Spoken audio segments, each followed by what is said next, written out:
Yes, this has been a difficult 2 years. There will be difficult days ahead. But let us always remember the lesson of this day and the lesson of history, that we as a people do not shrink from a challenge, we overcome it. We don't shrink from our responsibilities, we embrace it. We don't fear the future, we shape the future. That's what we do, that's who we are, that makes us the United States of America. President Obama on a roll, speaking to staffers after signing the health care reform bill into law today. He praised the Democrats for not shrinking from their responsibility to bring change. He got health care done without a single Republican vote, and history is going to remember that. But this was still a tough vote for the House Democrats, and the president told them that on Saturday, that good policy is good politics and that voters would respect them for standing up for what they believe in. Well, a new poll, since the Republicans love polls, new poll out tonight suggests that the president was spot on.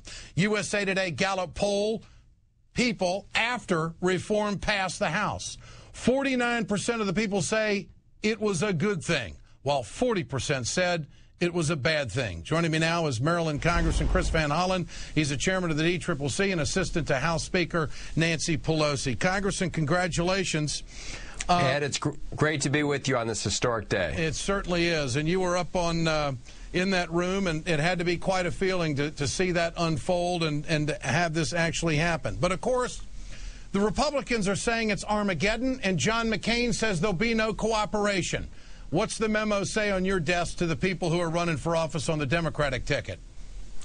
Well, two things are going to happen immediately. The first of all, the American people are going to see right away that they were misled and that they were fed a bunch of fear-mongering scares tactics because the president's just signed the bill, and I don't see any death panels popping up, do you? And the world is still here. It's not Armageddon. So they have a huge credibility gap on the other side because their story is one that has been fed by the insurance industry that has spent millions and millions of dollars to try and kill this bill. So they got a big problem in terms of having not told the truth. On the other side, as Senator Harkin was talking about earlier, the American people are going to begin to see the benefits of this bill. So if the Republican mantra is going to be repeal this bill, you know, turn back the clock, allow the insurance companies to continue to discriminate against kids based on pre-existing conditions. Yeah. You know, let's take away the money from seniors. Make my day, because it's the same story that they're telling in other areas. They want to turn back the clock to the Bush economic policies. And they like the status quo. They like business as usual. Congressman, the activities around the Capitol the last few days, people getting arrested, bricks through a window, one of your colleagues being, spit on, the N-word being tossed around, just the tone of the crowd, the hateful attitude that's out there. I will take it so far as to say this is really fueled by Fox News, in my opinion. It's fueled by the right-wing talkers of America. Let me ask you, why do Democrats even go on Fox? I mean, they just stir these people up.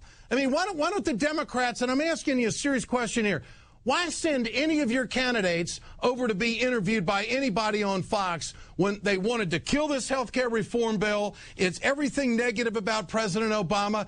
You're not going to, I mean, in college football, football in Alabama is a way of life. At Notre Dame, it's a religion. They don't like each other.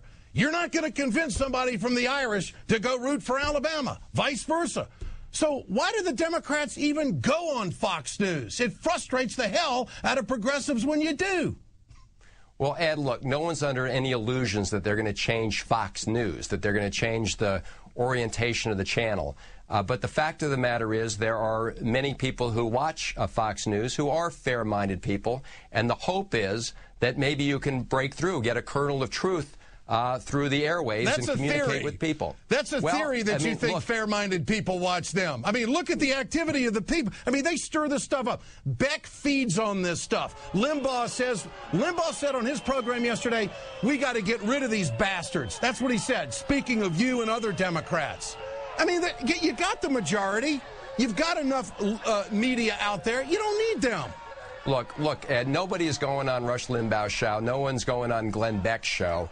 But there are certain shows where there are people who haven't totally made up their mind that watch Fox News, and there's an effort to try and communicate with them. But let me just go to your point with respect to the words of incitement. What we saw in the last couple days here was a very ugly face in terms of the expressions of violence, of the words that were thrown around. But what was even worse than the fact that it was happening outside the Capitol was that certain members of Congress who should have known better and should be leading by example exhibited similar behaviors inside the chamber.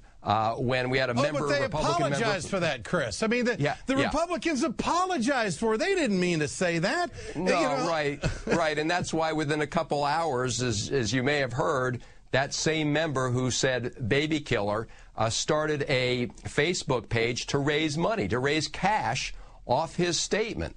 And this is what we're dealing with. We're dealing with people who are pretending to apologize and turning around and using these words to continue to incite people and to raise money. And so what we have to do is show the American people, the decent-minded American people, that this has become in many ways the new face of the Republican Party. It is the new face. That's what we're dealing with. It is their face. Congressman, this is the new face of the Republican Party. That's what you get when you incite people like this and encourage that kind of behavior. Congressman, good to have you with us tonight, and thanks for saying that, because a lot of Americans believe that. Thanks so much.